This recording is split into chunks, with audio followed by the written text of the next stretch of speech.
Juste une seule question. Pourquoi certaines personnes vendent naturellement sans jamais forcer?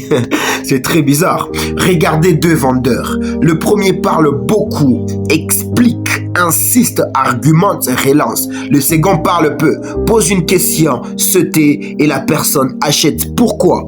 Ce n'est pas le talent, ce n'est pas la chance, ce n'est pas l'expérience, c'est le comportement. Certaines personnes ne vendent pas, elles déclenchent.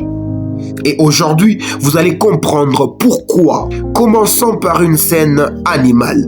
Deux chiens se rencontrent. Le premier avance vite, queue haute, corps tendu. Le second recule, maintenant inversé. Un chien avance lentement, corps stable, respiration calme, regard non agressif. L'autre s'approche. Pourquoi? Parce que le comportement calme déclenche la sécurité et la sécurité déclenche l'approche. La majorité des vendeurs créent de la pression et le cerveau humain détecte la pression comme une menace. Quand quelqu'un veut trop quelque chose, vous le sentez. Quand quelqu'un essaye trop de vous convaincre, vous vous fermez. C'est automatique, c'est reptilien.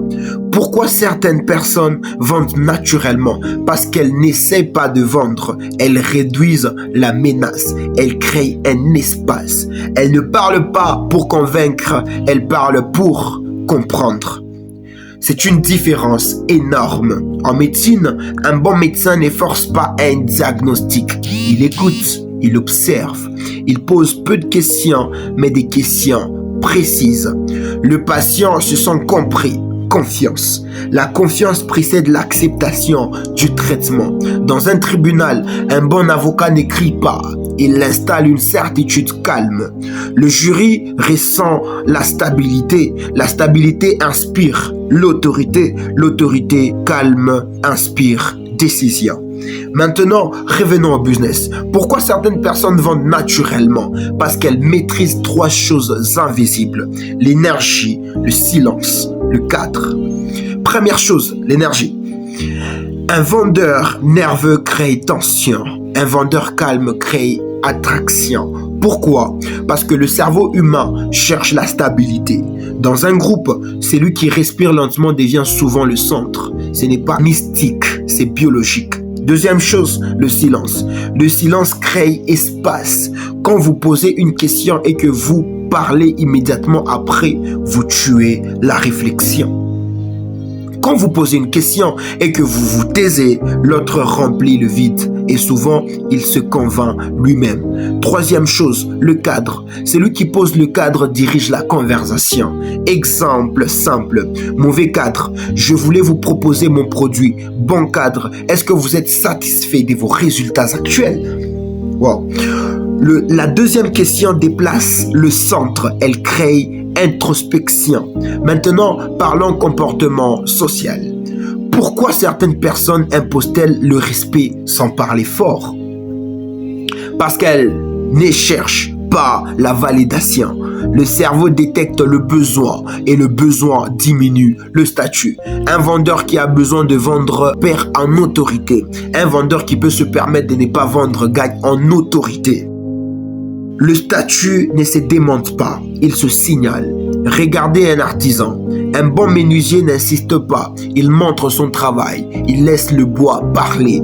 Un mauvais vendeur décrit, un bon vendeur démontre. Regardez un mécanicien expérimenté, il n'a pas besoin de jargon, il touche le moteur, il écoute, il dit peu, mais ce qu'il dit est précis. La précision inspire la confiance. Maintenant, question. Pourquoi certaines personnes vendent naturellement? Parce qu'elles activent la sécurité avant d'activer le désir. La majorité des vendeurs activent le désir avant la sécurité. Erreur, erreur, erreur. Sans sécurité, il n'y a pas d'ouverture. Dans le livre, nous analysons cela en profondeur. Comment créer une autorité calme, réduire la menace psychologique, formuler des questions qui déclenchent introspection, éviter les mots qui activent la résistance. Nous décortiquons les micro-comportements parce que vendre n'est pas parler, c'est lire. Lire le comportement, lire les micro-réactions, lire la respiration, lire le temps. Voici un exercice simple. La prochaine fois que vous parlez à un client, parlez moins, observez plus. Posez une question, taisez-vous. Laissez le silence travailler. Vous verrez quelque chose d'étonnant. La vente viendra plus naturellement. Ce que vous venez d'entendre est une couche. Dans le manuel complet, nous allons encore plus loin. Nous expliquons comment créer une dynamique où l'autre demande, ok? Une dynamique où l'autre demande d'acheter. Comment structurer une conversation, comment installer une autorité naturelle, comment vendre son pression. Ce podcast ouvre la porte. Comme je l'ai dit, le livre vous donne la maîtrise. Vous pouvez continuer à forcer ou vous pouvez apprendre à déclencher. À vous de choisir. Let's go.